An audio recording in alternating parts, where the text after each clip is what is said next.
This is Macharia Yuot of Philadelphia, six-time NCAA track and cross-country champion from nearby Widener University, whose sights are now set on competing for a spot on the U.S. Olympic team in the marathon.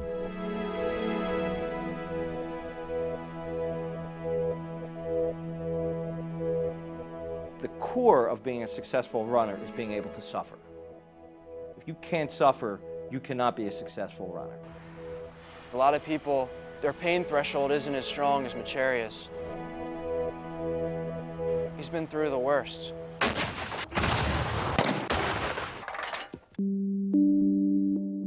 Yuot's journey began here, 7,000 miles away in southern Sudan. Civil war was raging. He can't recall how old he was when the violence reached his remote village of Anyidi in 1987. Soldiers raped girls and slaughtered boys.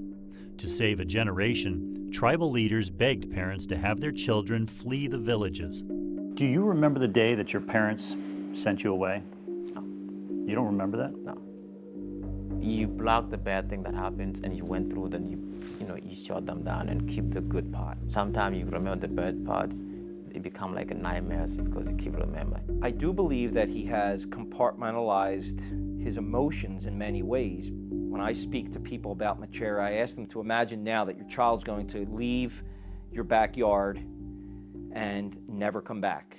What was at stake for you? What would have happened if you would have stayed in your village? I would be in a war. I would be in the front line.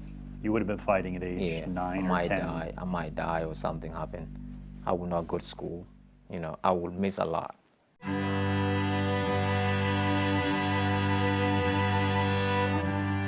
Yuot was one of 20,000 children who became known as the Lost Boys of Sudan. They walked more than 200 miles across the largest nation in Africa toward a bare-bones refugee camp just over the Ethiopian border. When unrest broke out there, the boys had to flee again, this time to Kenya.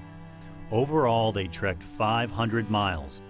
10,000 boys died, victims of starvation and sickness, raging rivers and lack of water, warring factions and hungry animals. He goes, I saw a hippopotamus come out of the water and take a guy, bite him in half. I see people die on my way to Ethiopia. Most of my friends, they die. I see people get shot, I see people die. And it become like, wow, this is how life gonna be. There's almost a mysticism that comes through this kid. He had experiences where he would have to totally abandon everything in his emotional makeup at a young age so that he would not lose hope. Yuot spent the next 10 years in a Kenyan refugee camp, but the longest part of his journey still lay ahead. In 2001, the U.S. government resettled 3,800 lost boys in 38 states. Yuot's destination, Philadelphia. What do you expect Philadelphia to look like? I have no idea. I didn't even do any research about Philadelphia. No research at all? No, didn't even know how to pronounce it.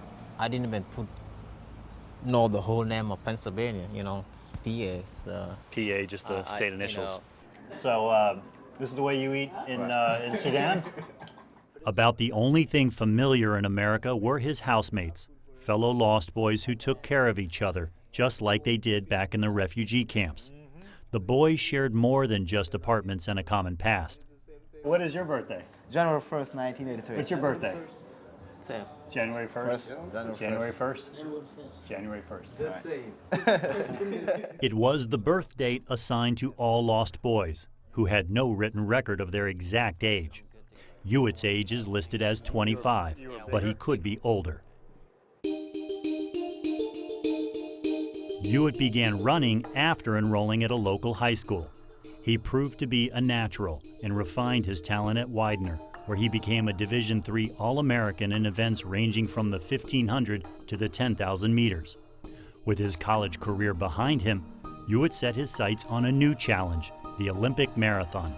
But until this year, he had never trained for a marathon. He's a rookie.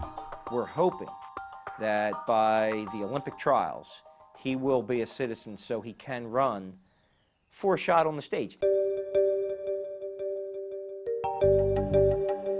It's late June in Duluth, Minnesota, and Yuot is trying to qualify for the Olympic trials. It's an act of faith in both himself and the nation he wants to run for. My goal is to come here and go on that line tomorrow and get what I can do. And then from there, you're gonna think about it with citizenship, because the chances I might not get a time tomorrow. Tomorrow is all about breaking 222. That's what we need to be able to qualify for the Olympic trials. That's the most important thing. The race begins. Conditions are not ideal. The heat is withering. Yuot struggles at the water station, and his pace is slowed by a cramp at mile 15.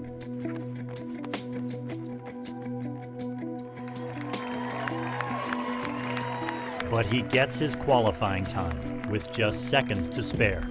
Got lucky on that one. Good job. Very good. Made it by 20 seconds. That last couple miles tough. Yeah. Well, you made the time, you know? That's what you came here for. Let's walk up. Back in Philadelphia, Yuot checks his mail daily, hoping for a letter about the status of his citizenship application. In July, he finally gets his meeting with immigration authorities. His case has been mired in delays because he arrived in the U.S. with the wrong name. My name means something to me, and I just want to keep it that way. It's all he has left from his childhood. Morning, sir. Good morning. How are you? My name's Officer McCall. Hi, nice to meet you. Thank you. A half hour later, Yuot gets his answer. This is your invitation to a naturalization ceremony next Thursday at 1 p.m. Just make sure you bring your permanent resident card with you, and you must answer those questions on the back before you attend the ceremony. Congratulations. Right, man. All right. Indeed. Awesome. Awesome, man. Oh! Yeah, let me come around. Let me come around.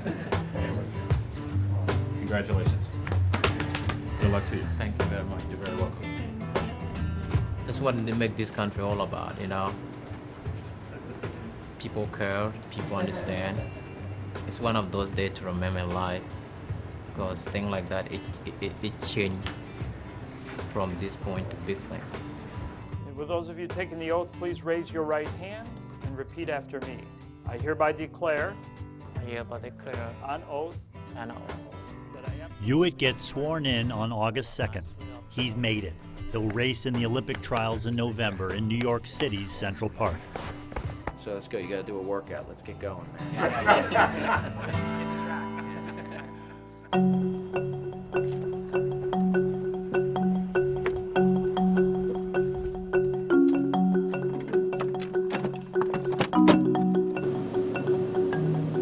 With his citizenship comes a U.S. passport and the ability to travel back with E60 to a place he hasn't seen in nearly 20 years, the Sudan. I want to engage with the people, you know. I want to see what kind of changes that happen after the war. You can't imagine until you go, until I go and see what it looks like.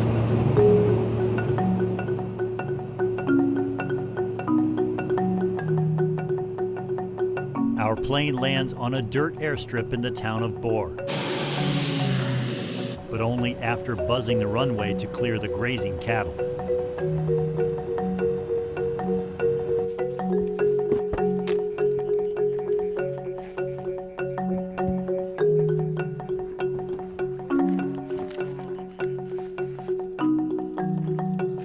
Once on the ground, Yuot finds a society that hasn't changed much in the 2 decades that he's been gone, let alone the past 1,000 years. People bathe in the Nile River, and young boys raise the family's prized cattle. Dinka traditions thrive.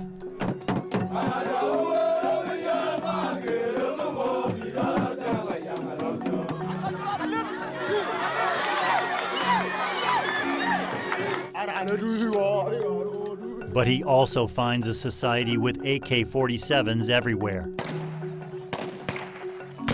Remnants of a war that ended just 2 years ago.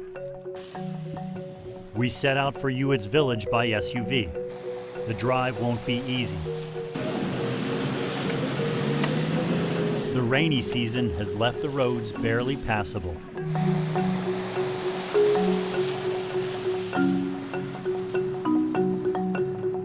It takes 4 hours to travel just 16 miles.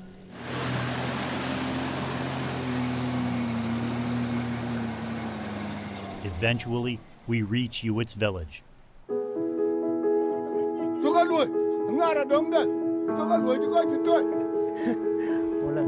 Yuot's father died a couple years after Macharia left.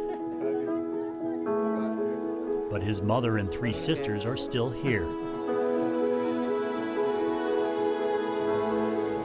living somewhere in these sorghum fields.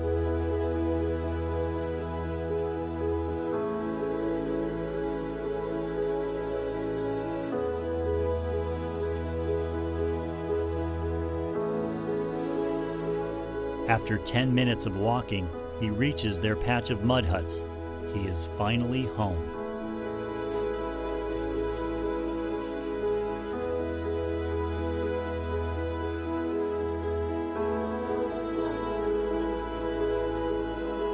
With his eldest sister, Amur, Baba, Nyongto, Macharia, Baba, Dunjaman, and his mother, Ior, who for years had assumed he was dead.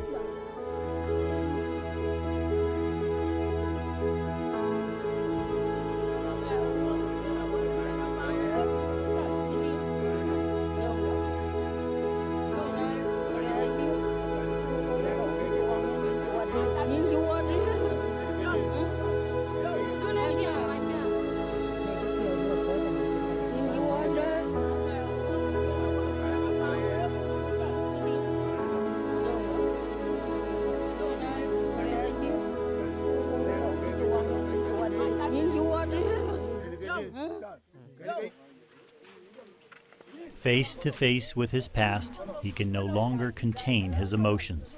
At